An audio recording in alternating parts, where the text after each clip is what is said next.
আমরা দেখছি সেখানে সবুজ সুনামি কার্যত চারিদিকে দেখা যাচ্ছে। তবে গেরুয়া ঝড় মহারাষ্ট্রে তেমনই ইঙ্গিত মিলছে বেশ একেবারেই শুরু থেকেই। মহারাষ্ট্রে গেরুয়া ঝড়ের ইঙ্গিত। তবে এই ঝড় কতখানি শক্তিশালী হচ্ছে, এই ঝড় কি সমস্ত কিছু ধুয়ে মুছে নিয়ে যাবে? কথা বলবো। নিউজরুমে রয়েছে আমাদের প্রতিনিধি সুচারু মিত্র। সুচারু, সকাল থেকেই তুমি নিউজরুম থেকে বারবার বলে যাচ্ছ যে মহাযুতি, তারই ইঙ্গিত পাওয়া যাচ্ছে মহারাষ্ট্রে গেরুয়া ঝড়ের। কয়েক ঘন্টা মাত্র হয়েছে, এখনো পর্যন্ত কি আপডেট? দেখো, মহাযুতিরই বাজিমাত বলতে হবে, তার কারণ সপ্তম রাউন্ড অষ্টম রাউন্ড গণনা হয়েছে। মহারাষ্ট্রে 288টা বিধানসভার ফলাফল আমরা যা পাচ্ছি তাতে গেরুয়া ঝড়ই বলতে হবে। তার কারণ এই মুহূর্তে 221টা আসনে এগিয়ে ভারতীয় জনতা পার্টি, ফলে নিরঙ্কুশ সংখ্যাগরিষ্ঠতা বলতে পারো। 221টা আসনে এগিয়ে ভারতীয় জনতা পার্টি, কংগ্রেস সেখানে এগিয়ে 54টা আসনে। তাহলে 221 আর 54 মানে 275টা আসনের ফলাফল আমরা পেলাম।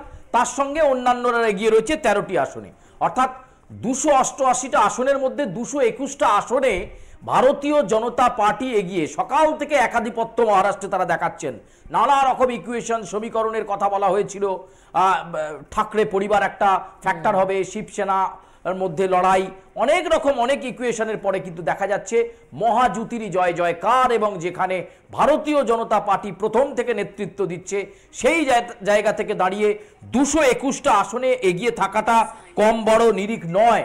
এবং এখান থেকে এটা খুব স্পষ্ট যে 221টা আসন এই নিরিখ এগিয়ে থাকার নিরিখ আরও বাড়তে পারে।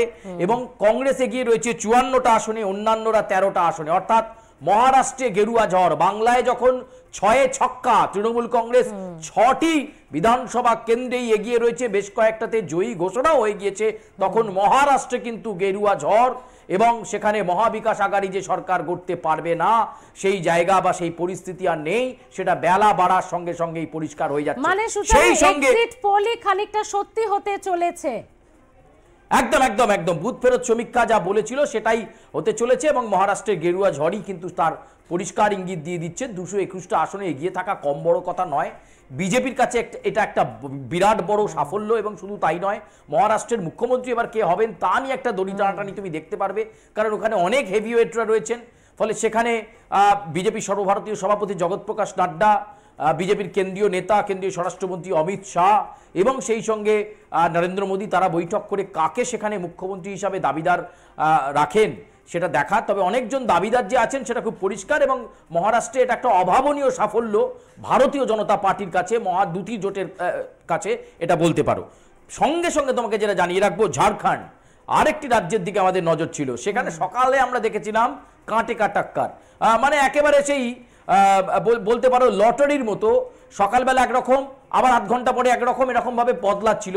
কিন্তু ঝাড়খণ্ডে এখন যে ফলাফল দেখা যাচ্ছে তাতে ঝাড়খণ্ড জনমুক্তি মোর্চা, হেমন্ত সোরেনের দল 49টা আসনে এগিয়ে, সেখানে বিজেপি 30টি আসনে এগিয়ে, অন্যান্যরা 2টি আসনে এগিয়ে। একটা সময় দেখা গিয়েছিল ঝাড়খণ্ডে কিন্তু বিজেপি অনেকটা এগিয়ে গিয়েছিল, কিন্তু এখন দেখা যাচ্ছে যে ঝাড়খণ্ড জনমুক্তি মোর্চার সঙ্গে বিজেপির প্রায় 18-19টা আসনের তফাৎ এগিয়ে থাকার নিরিখে।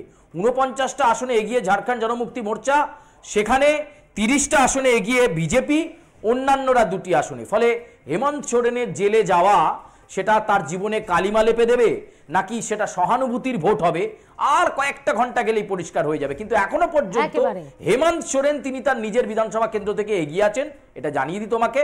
এবং সেই সঙ্গে এই যে 49টা আসনে ঝাড়খণ্ড জনমুক্তি মোর্চা এগিয়ে রয়েছে, ফলে তারা কতটা এগিয়ে থাকার নিরিখটাকে ধরে রাখতে পারে। বিজেপির সঙ্গে সকাল থেকে কাটে কাটাক্কর চলছিল, কিন্তু এখন কিন্তু অনেকটাই এগিয়ে গেছে হেমন্ত সোরেনের দল। 49টা আসনে এগিয়ে তারা, বিজেপি এগিয়ে 30টা আসনে, অন্যান্যরা 2টি আসনে। একেবারে আপাতত ধন্যবাদ সুচারু তোমাকে। এরপর আমরা কথা বলবো, আমাদের editor in chief Sujit Chattopadhyay রয়েছেন আমাদের সঙ্গে।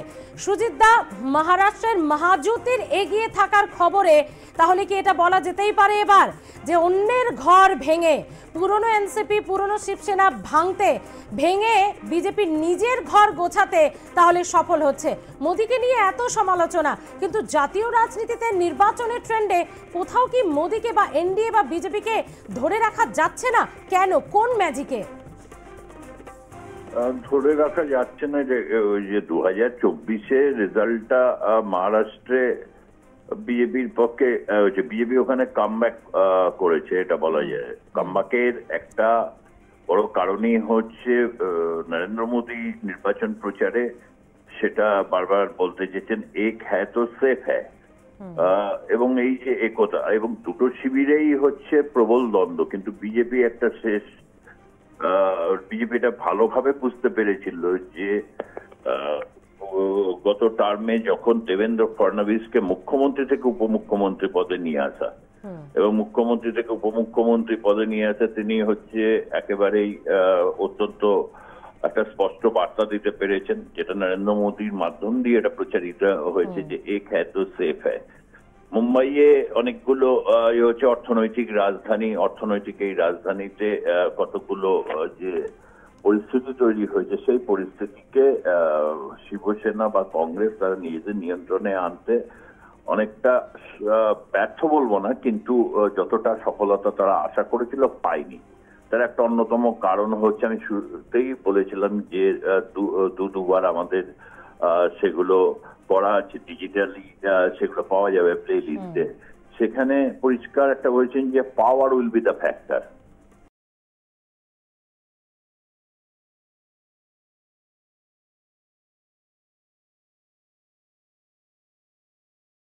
ঠিক আছে, পাড়ামতি হচ্ছে শরদ পাওয়ারের গড়। সেই বারামতিতে সকাল থেকে অজিত পাওয়ার এগিয়ে রয়েছেন শরদ পাওয়ারের ভাইপোর বিরুদ্ধে।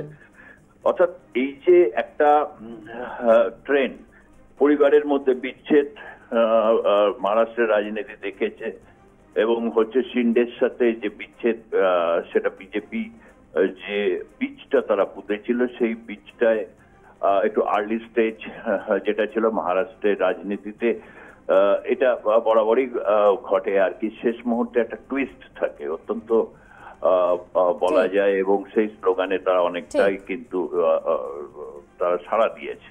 একেবারে। আপাতত ধন্যবাদ সুজিতা তোমাকে। পরবর্তী সময় আমরা ঝাড়খণ্ড এবং ওয়ানার নিয়েও কথা বলবো, তবে এই মুহূর্তে মহারাষ্ট্র কিন্তু বিজেপি বুঝিয়ে দিচ্ছে ঘর ভেঙে ঘর গোছাতে তারা সফলতার পথে।